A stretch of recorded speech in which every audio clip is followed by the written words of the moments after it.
Hello Tarnish, today we are ranking the best DPS stat in Elden Ring. A bit of caveat.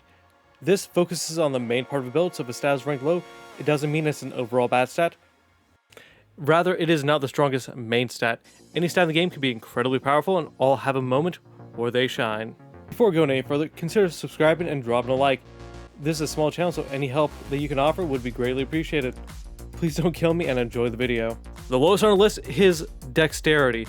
Although not entirely unviable, claw weapons and lightning weapons really carry this build across. While definitely the lowest primary stat on the list, it doesn't mean it's without any firepower. The biggest weakness of the stat is a relatively low DPS and the lack of Sacred Seal or any catalyst that scales directly with dexterity in any meaningful way. Though if you want to dip into faith or intelligence, dexterity does increase casting speed, allowing for some potential hybrid builds, but that does mean they will not have the potential to back them up, as they still don't have any meaningful way to scale. They do, however, have an advantage of Ash's War with quick animations and respectable range to make up for the lack of a Sacred Seal. Few notable weapons is Morgoth's Cursed Sword, lightning infused weapons, the Bolt of Grand Sex, the Guardian Sword Spear, claw weapons, and the God Slayer Greatsword. A bit of a bonus is going to be quality. Although somewhere between strength and dexterity, it is still a fantastic stat, with weapons including Bloodhound's Fang, the Wheel of Giza, Axe of Godric, and the Stormhawk Axe. Strength lands itself solidly above the last two options, while powerful and having typically higher average damage per hit, and a 50% effective scaling when two-handed weapon make it a fantastic choice, especially for one-shot builds.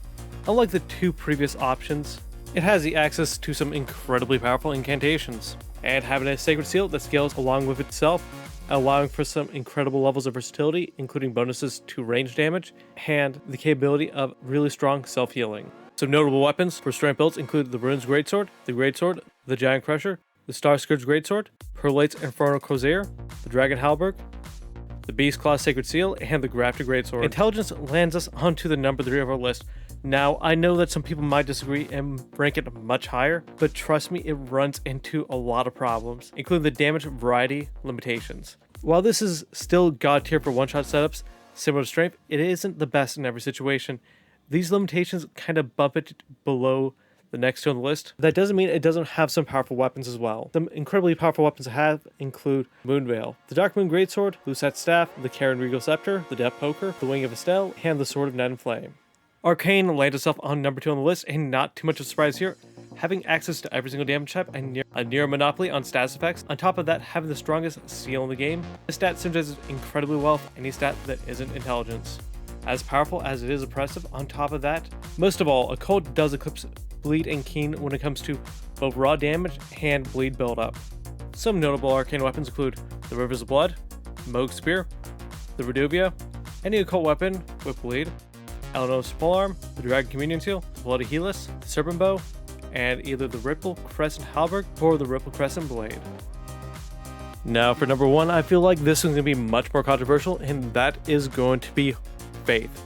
What else can you want? Not only does it have access to every single damage type in the game, and it does it incredibly well with some of the highest damage in those categories, and while not being a master of status effects like Arcane, can still definitely apply them nearly as effectively as Arcane. As a stat that has a monopoly on most buffs, healing, and has some of the best weapons in the game, just kind of push this build over the edge.